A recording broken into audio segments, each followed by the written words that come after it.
नमस्कार, big breaking news में आपका स्वागत है। मैं हूं आपके साथ सुमित गुप्ता। बुलेटिन की शुरुआत में बड़ी खबर। प्रधानमंत्री नरेंद्र मोदी आज गुजरात जाएंगे। ताउते तूफान से हुई तबाही का हवाई सर्वे करने के लिए प्रधानमंत्री आज गुजरात जाएंगे।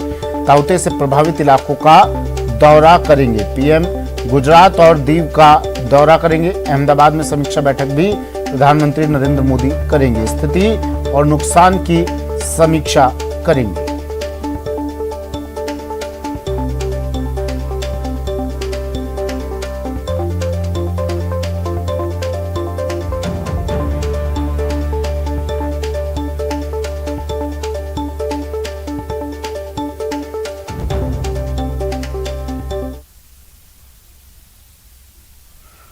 अरब सागर में उठा चक्रवाती तूफान ताउते अब गुजरात से राजस्थान में एंट्री कर चुका है।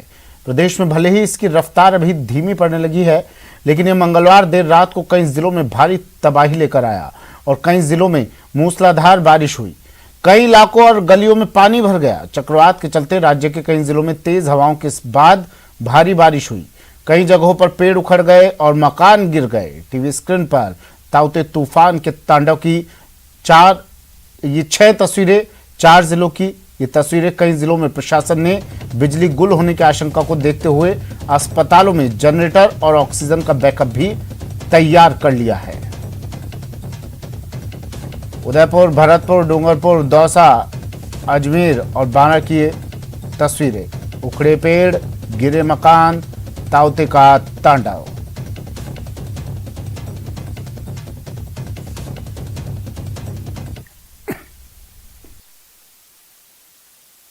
तूफान ने 2 जिलों में सबसे ज्यादा तबाही मचाई है। चक्रवाती तूफान ताउते ने उदयपुर और डूंगरपुर में अपना असर सबसे ज्यादा दिखाया।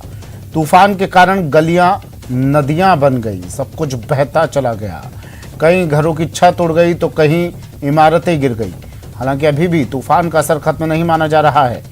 मौसम विभाग ने अभी भी राज्य को अलर्ट मोड पर रखने की बात की है।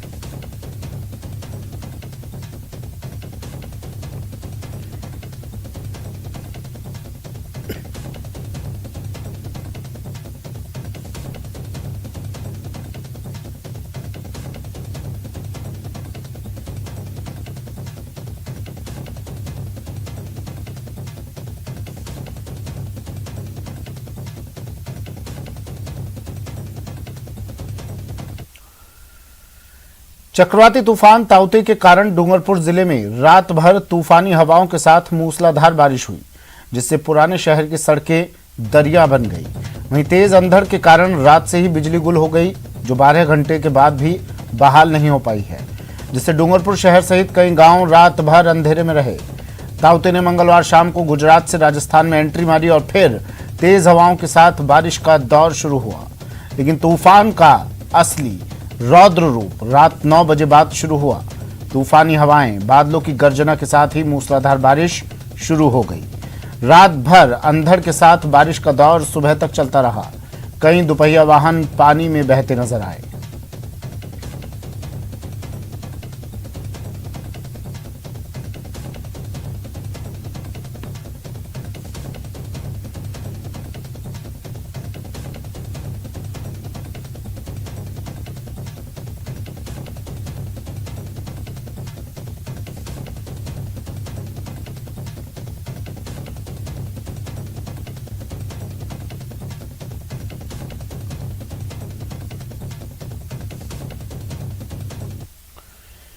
चक्रवाती तूफान ताउते का असर उदयपुर में भी देखा गया। रात को गुजरे तूफान का सबसे ज्यादा असर गोगुंदा इलाके में देखा गया।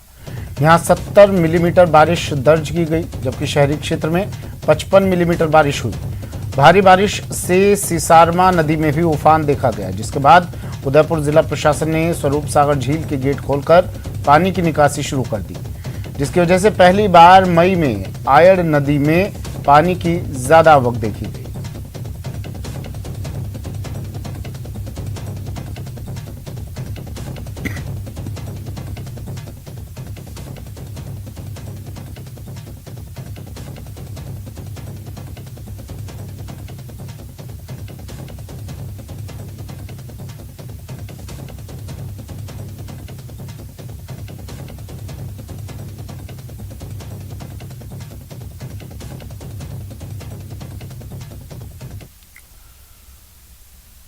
और चलिए अब आपको कोरोना के आंकड़ों पर अपडेट दे देते हैं। देश भर में कोरोना के आंकड़ों की बात कर लेते हैं। देश में पिछले 24 घंटे में 2,67,000 नए केस सामने आए हैं।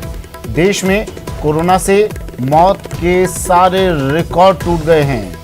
दुनिया में पहली बार एक दिन में 4,529 मौतें हुई हैं।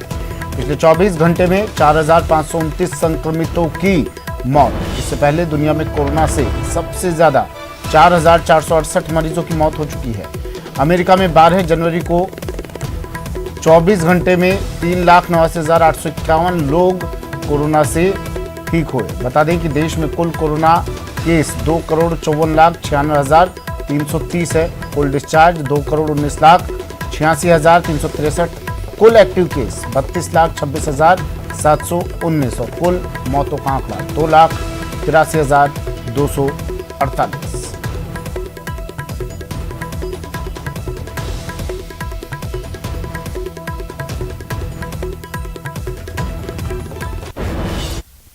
और इस बीच एक और बड़ी खबर उदयपुर से। बड़ी खबर, विधायक गौतम लाल मीणा का कोरोना से निधन। गौतम लाल का निधन, कोरोना से संक्रमित थे। धरियावद से विधायक थे गौतम लाल। एमबी चिकित्सालय में इलाज के दौरान गौतम लाल मीणा की मौत।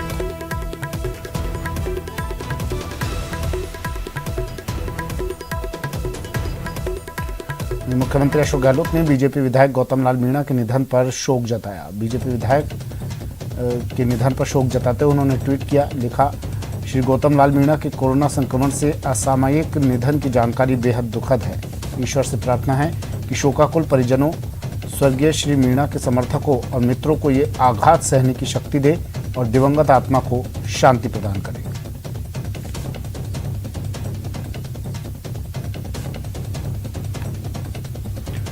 वहीं बीजेपी के प्रदेश अध्यक्ष सतीश पूनिया ने बीजेपी विधायक गौतम लाल मीणा के निधन पर शोक जताया। प्रतापगढ़ के धरियावद से बीजेपी विधायक और हमारे साथी गौतम लाल मीणा जी के निधन से गहरा दुख पहुंचा। गौतम लाल जी का निधन बीजेपी परिवार के लिए अपूरणीय क्षति है, जिसे पूरा नहीं किया जा सकता। ईश्वर से प्रार्थना है कि दिवंगत आत्मा को शांति एवं परिजनों को ये दुख सहन करने का हौसला प्रदान करे।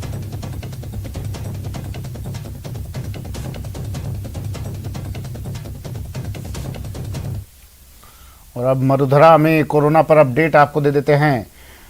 अब लगातार कोरोना के आंकड़े कम होते जा रहे हैं, संक्रमण कम होता जा रहा है। वजह प्रशासन की सख्ती। पिछले 24 घंटे में 8,398 नए केस सामने आए हैं। 146 मौतें दर्ज की गई। जयपुर में सबसे ज्यादा 35 मौतें दर्ज की गई हैं। पिछले 24 घंटे में 25,160 लोग ठीक भी हुए हैं। प्रदेश में अब 1,59,000 से ज्यादा एक्टिव केस। मरुधरा में एक दिन में 8,398 नए पॉजिटिव केसेस मिले हैं और 146 मौतें।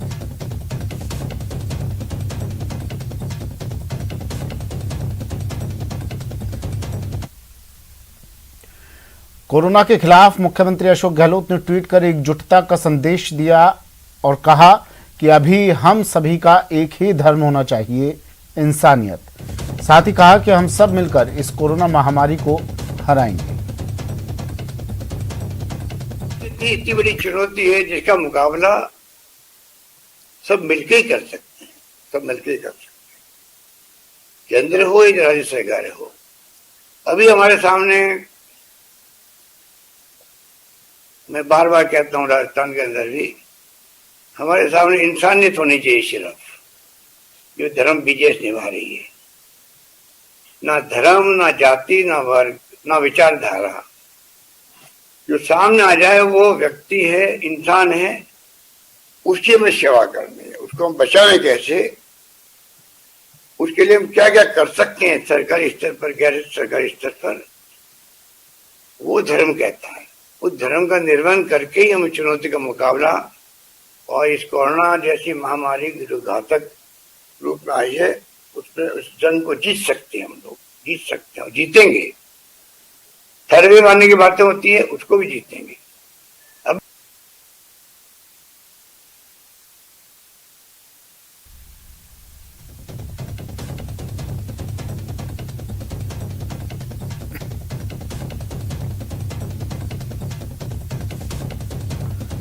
मुख्यमंत्री अशोक गहलोत ने ट्वीट किया, एकजुटता का संदेश दिया, कहा कि अभी हम सभी का सिर्फ एक ही धर्म होना चाहिए, इंसानियत, और हम सब मिलकर इस कोरोना महामारी को हराएंगे। ट्वीट किया मुख्यमंत्री अशोक गहलोत ने। लगातार बढ़ते मामलों पर मुख्यमंत्री ने चिंता जताई। हालांकि सख्ती के कारण, लॉकडाउन के कारण कोरोना के आंकड़ों में, मामलों में, पॉजिटिव केसेस में कमी आ रही है।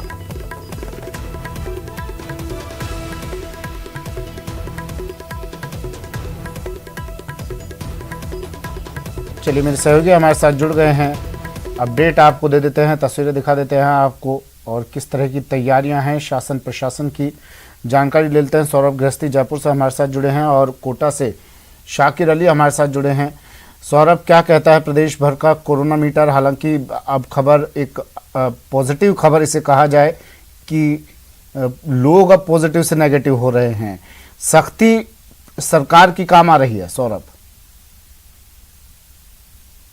आपने सही कहा, सख्ती काम आ रही है और पिछले एक महीने में सबसे कम मरीज जो है वो पिछले 24 घंटों में सामने आ रहे हैं और जिस प्रकार की रेट दिख रही है, ऐसा लग रहा है कि अगले कुछ दिनों में बहुत तेजी से मामलों में गिरावट होगी और जो एक्टिव मरीज हैं उनको वो भी लगातार अब रिकवर होने वाले हैं। और जिस प्रकार से अब अस्पतालों में बेड्स की स्थिति है वो काफ़ी सुधरती हुई नजर आ रही है, क्योंकि प्रदेश के सबसे बड़े कोविड डेडिकेटेड अस्पताल RUHS में भी अब जितने बेड हैं करीब 1250 बेड्स हैं और उसमें भी अब जो 1167 बेड ही जो है वो अभी भरे हुए हैं और जो कॉरिडोर में बेड लगाए गए थे उन्हें भी हटा लिया गया है। और जिस प्रकार से पिछले दिनों देखने को मिल रहा था कि रोजाना करीब 200 से 300 मरीज जो है वो भर्ती होने के लिए अस्पताल RUHS में पहुंच रहे थे, लेकिन अब जो है वो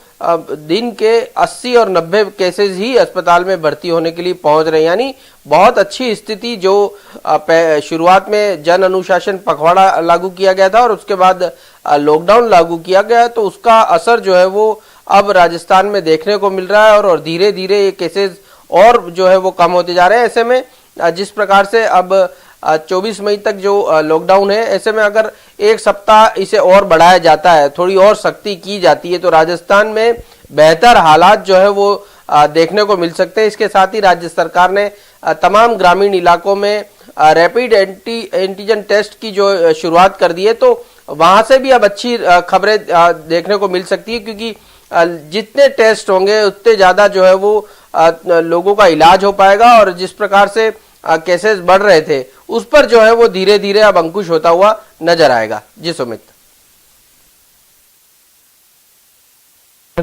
कोटा में क्या हाल, क्या कुछ यहाँ पर तैयारियां और कितना लोग यहाँ पर सहयोग कर रहे हैं सरकार को?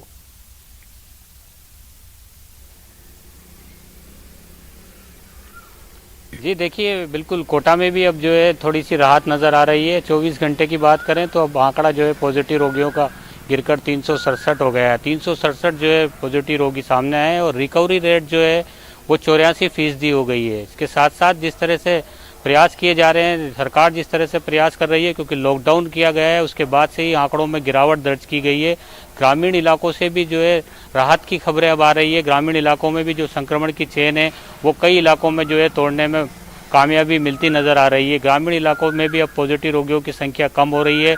इलाज को लेकर के जो है लगातार प्रयास किया जा रहा है कि संसाधनों में इजाफा किया जाए। तो कोटा मेडिकल कॉलेज जो अस्पताल है उसमें जो है 55 ICU बेड और 100 ऑक्सीजन बेड जो है वो और बढ़ाए जा रहे हैं। इस तरह का भी जो है प्रस्ताव कल पास किया गया है। मेडिकल कॉलेज के प्राचार्य ने जो बैठक ली थी उसमें फंगल इन्फेक्शन की जहाँ तक बात है तो एक वार्ड जो है वो शुरू किया जा रहा है मेडिकल कॉलेज में, क्योंकि इस तरह के मामले लगातार सामने आ रहे हैं फंगल इन्फेक्शन के। और जो रोगी जो ठीक हो रहे हैं कोरोना से, फंगल इन्फेक्शन की का डर जो है वो इतना हो गया है कि जो आंखों के डॉक्टर हैं उनके यहाँ पर जो है तमाम डॉक्टर्स के यहाँ पर लोग पहुँच रहे हैं, भले उनको इन्फेक्शन की शिकायत ना हो लेकिन उसके बाद भी वो चेक कराने के लिए जा रहे हैं। तो ये एक बड़ी चुनौती एक और ये फंगल इन्फेक्शन की नज़र आ रही है, लेकिन इससे भी निजात मिल जाएगी। कोशिश जिस तरह से प्रयास किए जा रहे हैं, कोशिश की जा रही है। और लॉकडाउन की जहाँ तक पालना की बात है, क्योंकि पिछले 2 दिन से बारिश भी कोटा में हो रही है, तो जो लोग ज़्यादातर जो लापरवाह लोग जो है घरों से बाहर निकल रहे थे उस पर भी अंकुश लगा है। पुलिस हालांकि तमाम जो चेक पॉइंट्स है वहाँ पर तैनात है। जो भी लोग घरों से बाहर निकल रहे हैं उनसे पहले पुख्ता पूछताछ की जा रही है। अगर वो लापरवाही नजर आ रही है तो उनके चालान बनाए जा रहे हैं, क्वारंटाइन सेंटर भेजा जा रहा है। इन सब के बीच राहत की खबर यह है कि अब पॉजिटिव रोगियों की तादाद में कमी आ रही है और रिकवरी रेट जो है वो 84% के करीब कोटा में पहुंच गया है। तो जिस तरह से सरकार ने कोशिश की है लॉकडाउन के जरिए अंकुश लगाने की, उस पर सफलता मिलती नजर आ रही है। लेकिन आम जन को अभी भी जो है पूरी तरह से सावधानी बरतनी है और ये जो गंभीरता जो लॉकडाउन को लेकर के रखनी है उसी गंभीरता को बरकरार रखना होगा। ठीक है, अजमेर लिए चलते हैं। अभिजीत हमारे साथ जुड़ गए हैं। अभिजीत, देखिए एक तरफ तो कोरोना संक्रमण, दूसरी तरफ फंगल इन्फेक्शन, ये दो तरफ से मार पड़ रही है लोगों पर। क्या कुछ तैयारियां यहाँ पर? और दूसरी बात ये भी बताइएगा, लॉकडाउन से पहले की तस्वीर क्या थी यहाँ पर, लॉकडाउन के बाद की क्या तस्वीर है कोरोना आंकड़ों की?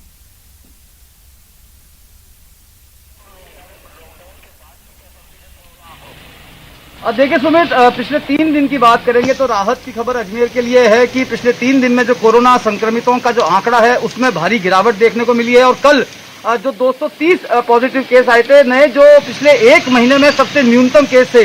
तो ये तमाम जो चीजें हैं इस बात को द्योतक करती है कि जो व्यवस्थाएं की गई थी खासतौर से लॉकडाउन की, वो कारगर साबित हुई है। हालांकि लापरवाही का दौर अभी भी है। जहां तक ब्लैक फंगस की आपने बात की तो अजमेर में भी ब्लैक फंगस के 2 से 3 केस सामने निकल के आए हैं, लेकिन वो तमाम केस जो हैं वो जयपुर के निजी अस्पताल में अपना इलाज करवा रहे हैं। यहाँ पर जो मेडिकल कॉलेज के प्रिंसिपल हैं और जो अस्पताल के अधीक्षक हैं उनकी ओर से तमाम व्यवस्थाएं जो है वो पूरी कर दी गई है। ऑक्सीजन सप्लाई जो है वो अजमेर के लिए सबसे अच्छी बात यह है कि अजमेर में पिछले 48 घंटे में ऐसे दौर आए हैं जब ऑक्सीजन जो है वो सरप्लस में जा रही है, यानी कि डिमांड और सप्लाई के बीच में जो अंतर था उस अंतर को पूरी तरीके से पाट दिया गया है और अब ऑक्सीजन जो है अजमेर में वो सरप्लस मोड पर चल रही है। लेकिन इस बीच में आपको बताना चाहूंगा कि जो ताउते तूफान है उसका अजमेर में पिछले 48 घंटे में व्यापक असर देखने को मिल रहा है। आप मेरे पीछे भी देख सकते हैं, लगातार रात 2 बजे से ये बारिश का दौर जो है वो अजमेर में लगातार जारी है। अजमेर की कई निचली बस्तियां हैं जो जलमग्न हो गई हैं, वहां से पानी निकासी के प्रयास अभी तक युद्ध स्तर पर शुरू नहीं हुए हैं और ये पानी जो जमा हो गया है कॉलोनियों में, ये एक नई बीमारी के खतरे की ओर इशारा कर रहा है। तो यहाँ पर भी निगम को और जिला प्रशासन को देखना होगा, जो उन्होंने स्टैंड अप प्लान बनाया था उस प्लान के हिसाब से काम करना होगा। लगातार 10 घंटे से ऊपर का वक्त बीत रहा है, अजमेर में लगातार रिमझिम बारिश जारी है। जहां तक कोरोना आंकड़ों की बात है तो पिछले 3 दिन में आंकड़ों में कमी आई है। मौत के आंकड़ों में हालांकि कोई कमी नहीं है, मौत जो है वो लगातार 5 से 7 मौतें अजमेर में रोज हो रही है। लेकिन अच्छी बात यह है कि ऑक्सीजन जो है वो अब सरप्लस में है, ऑक्सीजन की कोई कमी नहीं है। सैटेलाइट हॉस्पिटल में जो यूनाइटेड किंगडम की ओर से ऑक्सीजन जनरेशन प्लांट आया था उसे कल इंस्टॉल कर दिया गया है, जहां से। ठीक है, शुक्रिया अभिजीत तमाम जानकारी के लिए। शाकिर आपका भी शुक्रिया, सौरभ आपका भी शुक्रिया जयपुर से हमारे साथ जुड़े। सौरभ गृहस्थी, कोरोना के लगातार बढ़ते आंकड़े, लेकिन लॉकडाउन में फिलहाल इन आंकड़ों पर रोक लगा दी है। बढ़ते अगली खबर की ओर। कोरोना की रोकथाम के लिए प्रदेश में लगाए गए लॉकडाउन के 10वें दिन भी श्रीगंगानगर सब्जी मंडी में लापरवाही बदस्तूर जारी रही। लोगों ने कोरोना गाइडलाइंस को पूरी तरह से साइडलाइन कर दिया। और तो और सब्जी मंडी में गाइडलाइंस की पालना कराने के लिए तैनात किए गए पुलिसकर्मी भी लापरवाह नजर आए। संवाददाता अशोक शर्मा ने मंडी का लिया जायजा। वैश्विक महामारी कोरोना वायरस के संक्रमण की रोकथाम के लिए प्रदेश में लॉकडाउन लगाया हुआ है और लॉकडाउन का आज 10वां दिन है। लेकिन 10 दिन बाद भी यदि आप श्री गंगानगर के धान मंडी से सब्जी मंडी परिसर में आएंगे तो आपको कहीं भी एहसास नहीं होगा कि यहाँ के लोगों के बीच में कोरोना वायरस को लेकर किसी भी तरह की कोई गंभीरता दिखाई देती हो या लॉकडाउन के प्रति किसी भी तरह की यहाँ पर कोई अनुशासन दिखाई देता हो। मैं आपको श्री गंगानगर की धान मंडी स्थित सब्जी मंडी का यदि नज़ारा आपको दिखाऊं तो यहाँ पर अधिकांश लोग न केवल बिना मास्क और आधे अधूरे मास्क के साथ हैं, बल्कि कोरोना गाइडलाइन भी पूरी तरह से साइडलाइन है। अधिकांश लोग मास्क या तो लगा नहीं रखा है, लगा रखा है तो बड़े ही आधे अधूरे तरीके से लगा रखा है, जो बिल्कुल भी इफेक्टिव नहीं है। क्योंकि मास्क लगाने के लिए सबसे ज़्यादा ज़रूरी है कि आपका नाक और मुंह पूरी तरह से ढका रहे, लेकिन उसके बावजूद अधिकांश लोग सब्जी मंडी के अंदर बिना मास्क के ही हैं। और आप ये देखिए, इस तरह से सब्जी मंडी का नज़ारा आपको मैं दिखाऊं तो पूरी तरह से ये सब्जी मंडी के अंदर कोरोना गाइडलाइन पूरी तरह से हवा हवाई है। किसी भी तरह की कोई सोशल डिस्टेंसिंग की पालना नहीं की जा रही है, न केवल सब्जी विक्रेताओं के द्वारा बल्कि खरीदारों के द्वारा भी। अच्छा, सबसे खास बात जिनके ऊपर जिम्मेदारी है, जो यहाँ पुलिसकर्मी तैनात किए गए, वो पुलिसकर्मी भी यहाँ कहीं भी नज़र नहीं आ रहे हैं, जिनके ऊपर जिम्मेदारी थी कि वो यहाँ पहुँचे और कोरोना गाइडलाइन की पालना की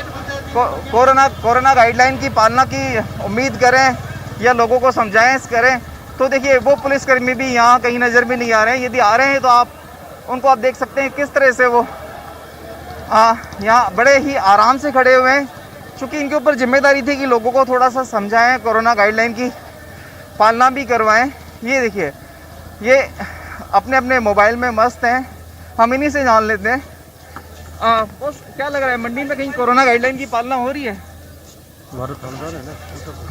नहीं पालना हो रही है। आपके ऊपर भी तो जिम्मेदारी है। हाँ, पालना हो रही है। हमारे लिए तो आप ही थानेदार हो। पालना हो रही है ना।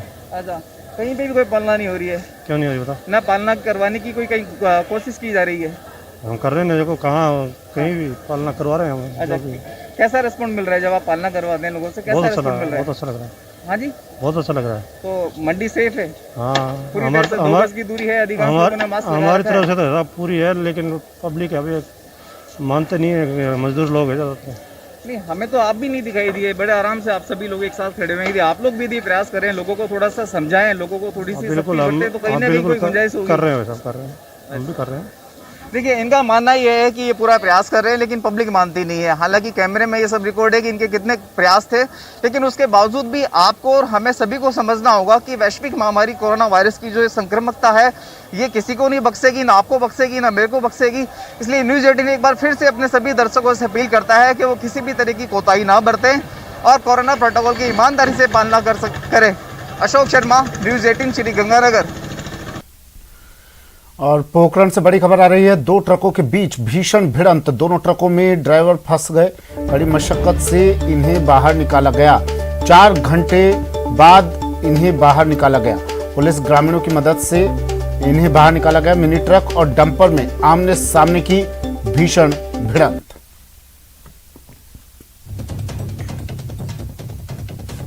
सड़क हादसा, बड़ी खबर पोखरण से ये तस्वीरें। पोखरण से 2 ट्रकों के बीच भीषण भिड़ंत हुई और इस हादसे का इस हादसे का अंदाजा आप ये तस्वीरें देखकर लगा सकते हैं। 4 घंटे तक दोनों ट्रकों में ड्राइवर फंसे रहे और कड़ी मशक्कत के बाद इन्हें बाहर निकाला गया। पुलिस और ग्रामीणों ने मिलकर इन्हें बाहर निकाला। मिनी ट्रक और डंपर में आमने सामने की भीषण भिड़ंत।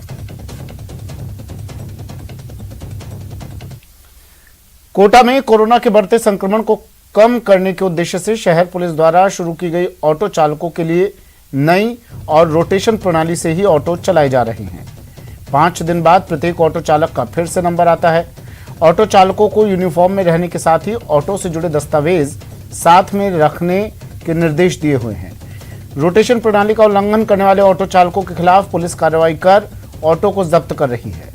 जब्त ऑटो को कंट्रोल रूम परिसर में रखा जा रहा है। दर्जनों ऑटो से भरे कंट्रोल रूम परिसर का जायजा लिया संवाददाता ओम प्रकाश मारू ने। कोटा में लॉकडाउन की सख्ती से पालना करवाने के लिए शहर पुलिस द्वारा ऑटो चालकों के लिए रोटेशन प्रणाली लागू की गई है। यानी कि हर दिन अलग अलग नंबरों के, जिसके रजिस्ट्रेशन नंबर अंतिम में अलग अलग हैं, वो ऑटो शहर में दौड़ेंगे। यानी कि पहले दिन 01, जबकि दूसरे दिन 2-3, फिर आगे 4-5, फिर 6-7, फिर 8-9, इस तरह से चलेंगे। इस रोटेशन प्रणाली की अवहेलना करने वाले ऑटो चालकों के खिलाफ कार्रवाई की जाती है और पुलिस उनका चालान बनाकर ऑटो को भी जब्त करती है। यहाँ ऑटो जब्त किए हुए हैं, यहाँ कंट्रोल रूम आप देख सकते हैं, जहाँ ऑटो को जब्त करने के बाद रखा जाता है। ये शहर का कंट्रोल रूम है। जो भी लॉकडाउन में रोटेशन प्रणाली की अवहेलना करते हैं, उन ऑटो को यहाँ लाकर जब्त किया जाता है। ये शहर का कंट्रोल रूम है, जहाँ पीछे भी ऑटो रखे हुए हैं, यहाँ भी ऑटो रखे हुए हैं और उन ऑटो चालकों के खिलाफ कार्रवाई की जाती है जो रोटेशन प्रणाली के तहत नहीं चलते हैं। यानी कि पुलिस का ये मानना है कि शहर में करीब 10,000 ऑटो है और उन ऑटो को एक साथ चलाया जाए तो कोरोना का संक्रमण का खतरा बढ़ता जाता है। इसलिए रोटेशन प्रणाली के तहत ऑटो चलाए जाते हैं ताकि हर ऑटो चालक का 5 दिन बाद में नंबर आ सकता है। और जो भी ऑटो चालक रोटेशन प्रणाली की अवहेलना करता है, उन ऑटो को जब्त करके इस यहाँ जो कंट्रोल रूम है वहाँ रख दिया जाता है। शहर में करीब 10,000 से अधिक ऑटो है और लगातार ऑटो चलेंगे। एक साथ ऑटो चलने के बाद कोरोना के संक्रमण का खतरा बढ़ता है। पुलिस का यही मानना है कि एक साथ यदि ऑटो चलेंगे तो संक्रमण के खतरों को कैसे टाल सकेंगे, इसलिए ये प्रणाली लागू की है और 5 दिन बाद में हर एक ऑटो चालक का फिर से नंबर आ जाएगा। तो कुल मिला के ये जब्त ऑटो है उनको ऑटो को यहाँ रखा जाता है और पुलिस की ये पहल ये माना जा रहा है कि जो कोरोना का संक्रमण का खतरा है वो कम करने के लिए कारगर सिद्ध होगी। कोटा से न्यूज़ 18 राजस्थान के लिए ओम। कोरोना संकट के बीच न्यूज 18 की पहल, रोज दोपहर 2 बजे देखिए कोरोना से बचाव, डॉक्टर के सुझाव। जिनको पहले से है कोई बीमारी, कोरोना से उनको है खतरा भारी। इलाज से बेहतर बचाव है, लेकिन बचाव की सही जानकारी का अभाव है।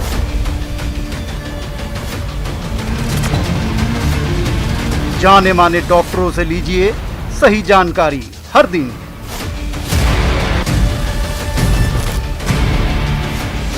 कोरोना से बचाव, डॉक्टर के सुझाव।